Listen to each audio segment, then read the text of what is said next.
আম্মু বললো আমরা ভর্তা করবে, আমার মাথায় হয়তো আমরাটাকে মাখাবে, যেটা ইদানিং সবাই ভর্তা বলে আর কি। কিন্তু দেখি না, এটা দেখি অন্য কাহিনী। যেটা করতে হবে, আমরাটাকে ছিঁড়ে নিয়ে সেদ্ধ করে নিতে হবে। এরপরে যেটা প্রয়োজন, শুকনা মরিচ, কাঁচা মরিচ, কাঁচা পেঁয়াজ, গোটা রসুন, ধনিয়া পাতা, লবণ আর চিংড়ি মাছ। প্রথমে সরিষার তেলে শুকনা মরিচটাকে তেলে নিতে হবে। এরপরে গোটা রসুন, কাঁচা মরিচ, চিংড়ি মাছ আর কাঁচা পেঁয়াজ সবটা একসাথে একটু একটু একটু করে করে ভেজে একসাথে ভেজে ফেলতে হবে।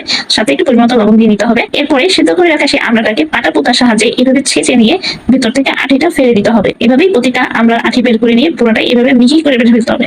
এরপরে আমাদের সেই চিংড়ি মাছ, রসুন, কাঁচা পেঁয়াজ, কাঁচা মরিচ যেটা ভাজা হয়েছিল ওইটা আর হচ্ছে শুকনা মরিচ সাথে একটু নারকেল পুরোটা একসাথে নিয়ে সুন্দর করে বেটে ফেলতে হবে। এরপরে আসবে ধনিয়া পাতা আর একটু পরিমাণ মতো লবণ দিয়ে এবার সবটা একসাথে বেটে ফেলতে হবে। বেটে ফেলা হয়ে গেলে এইভাবে হাতে মেখে ফেলতে হবে। সাথে একটু আর একটু কাঁচা সরিষার তেল অ্যাড করে নিয়ে হাতে সুন্দর করে মেখে ফেলতে হবে। ব্যাস হয়ে গেল। প্রথমবারের মতো জিনিসটা যখন কালকে ভাত দিয়ে খাইছিলাম, এটা দেখে অসাধারণ ছিল। অবশ্যই আপনারা এইভাবে বাসায় একটু ট্রাই করে দেখবেন কেমন হয়।